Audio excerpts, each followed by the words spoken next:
All right, welcome back. Sustainable engineering.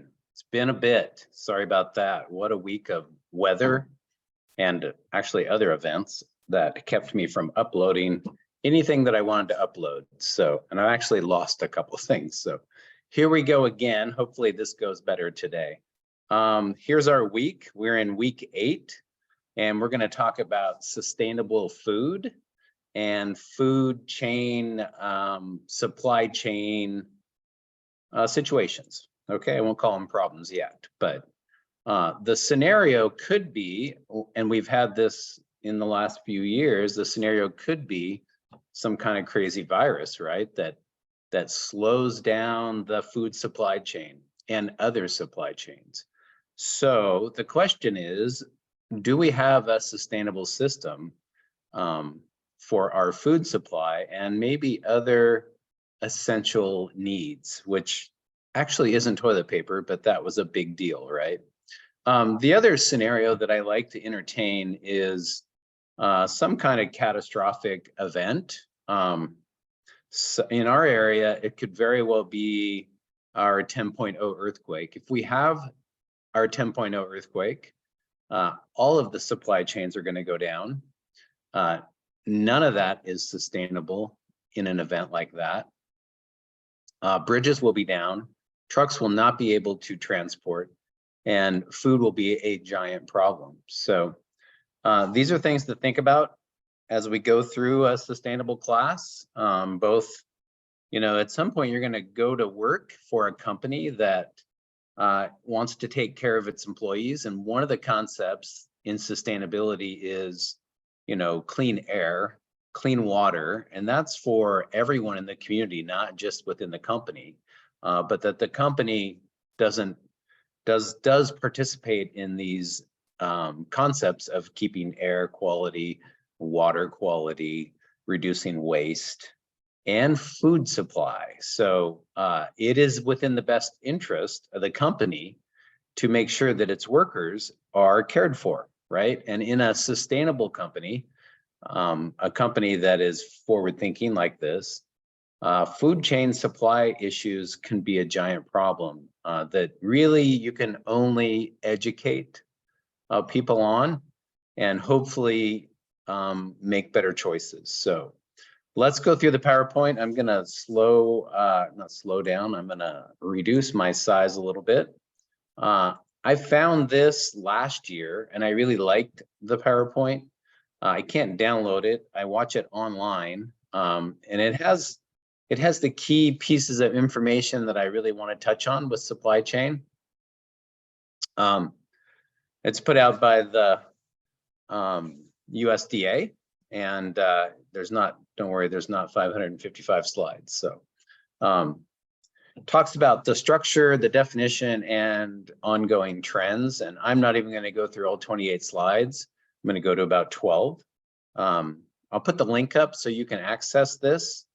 But this kind of feeds into the lab that I'm going to have you do with your sustainable food supply, or non-sustainable, however you want to look at it. So here it is, the supply chain players. And if you've not thought about this, you ought to, because there's not just one item here, right?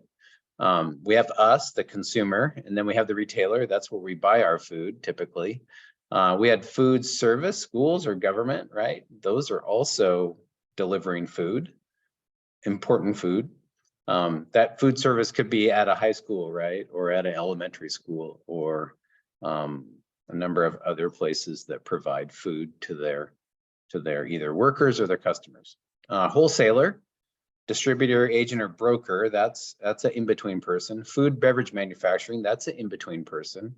Farm, ranch, fishery, or other provider of the product, right? The base product, and then actual producers. So the chain is pretty deep in our food supply. Let's go to raw materials. The number of farms increasing for vegetables, crops, and hay. Animals, eggs are increasing, but declining for most other things like meats, and other large farming operations. So our number of farms are increasing for vegetables, but we didn't have a lot of those in the first place. So that's good news, right? But declining for other things. The trend is the loss of the middle segment of the farm, and that's basically the family farms. So what you'll find is the very small farms are doing fine and actually increasing. And the very large farms are definitely increasing, the mega farms, which is a problem because we want diversity in our food supply. All right, so we're going to zoom in on this, some numbers. 2.1 million farmers and ranchers out there. 125,000 of them control 75% of the production. So that's a small percentage of farmers that control 75% of our food production. This is a problem if we get into any kind of disruption in the growing system or the producing system, right? That can be weather, that can be climate change, that can be viruses, it can be a number of things that will interrupt this 125,000 locations of food creation. So it's a problem that we're not diversified. That is a very big problem. And that a very small percentage of our farms produce a very large percentage of our food. A lot of sales, obviously. 650,000 cattle ranchers, 500,000 hay farmers. So notice that number is very similar, right? If you got cattle, you need hay. You can't always grow it yourself. Oh my gosh, I'm so sorry, excuse me. 330,000 grain and oilseed farmers, 100,000 fruit and nut farmers. So it's just not that big of a number. If we think about the number of people in the United States. Food manufacturers and processors. So we tend to process a lot of food, and processed food is not great for our health. So this is not a trend that we want to continue doing. 26,000 companies in the US, 540 billion in sales. Meat products, 18.5%, and 4 firms control 80% of the market.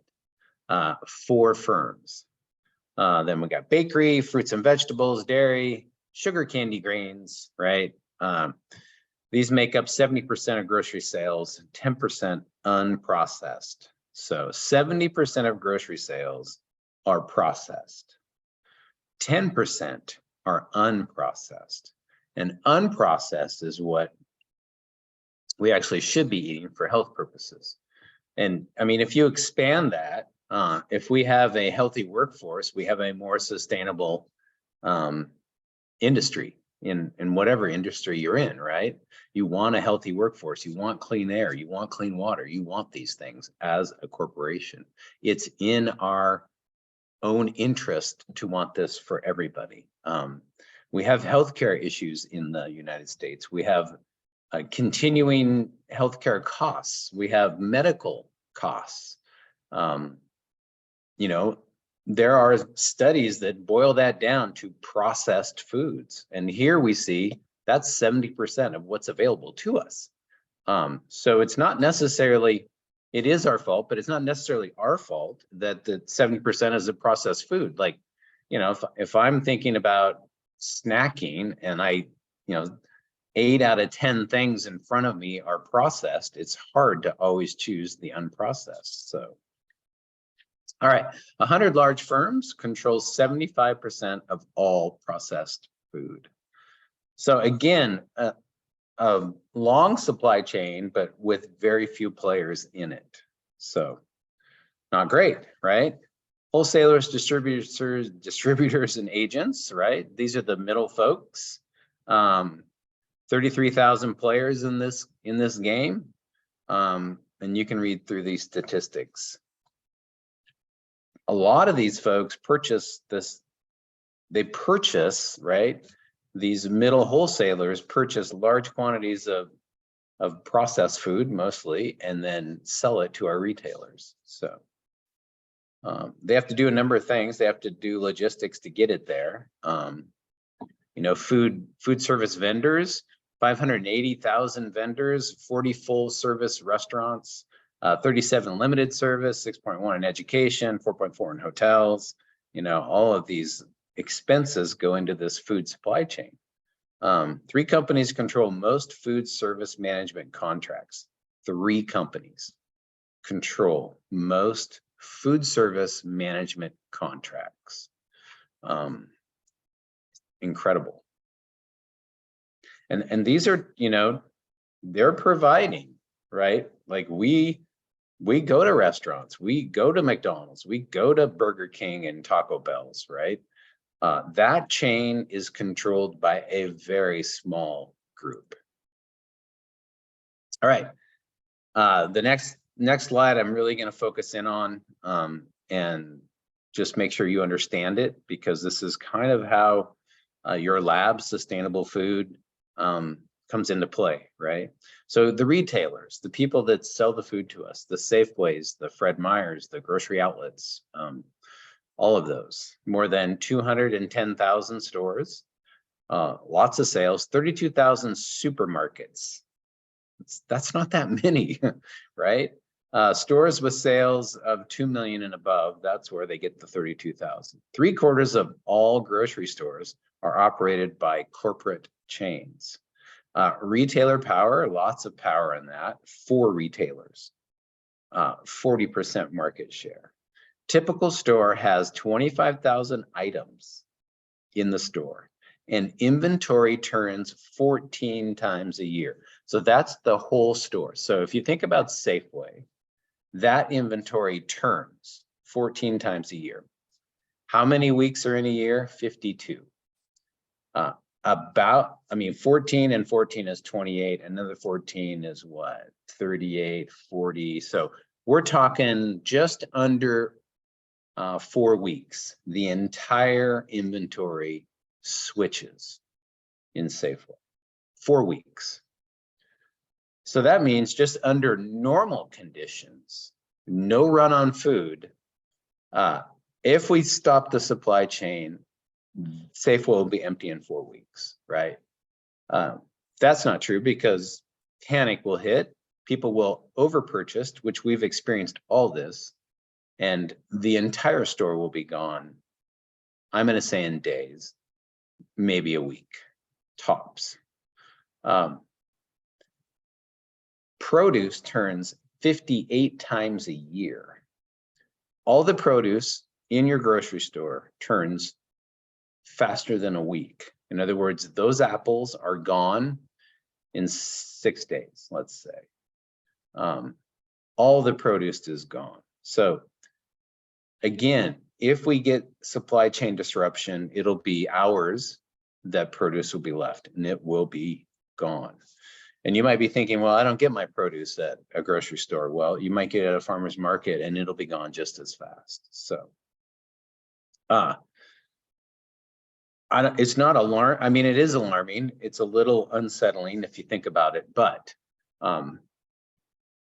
these are the things I think we as a population need to get our hands on, because we're going to have disruptions. You know, we have weather events and we have other things that happen. So we could prepare for it, right? We could locally source our food and we could potentially grow some of our own, regardless of the footprint of what you live in.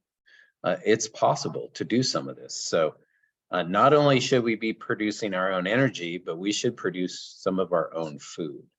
Non-food turns 4 to 6 times. So, which we already kind of talked about that.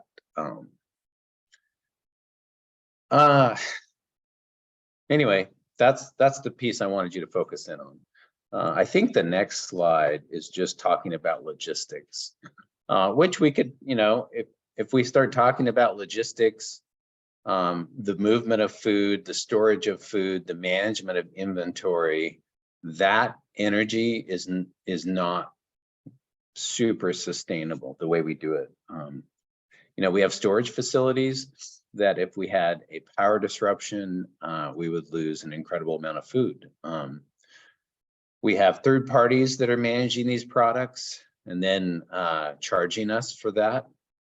So 800,000 warehousing and transportation firms, increasing outsources to third parties. So even though we've gone through COVID and felt the supply chain disruption, I'm going to say nothing's changed. We're back to it. We have all of our large trucks back up and running. Next time you drive I-5, you know, stop and do a count on large trucks traveling I-5, transporting goods and services, mostly goods. You know, stop for a minute, do a count, and then do the math, and you will be blown away with how much logistics is going on just on our I-5.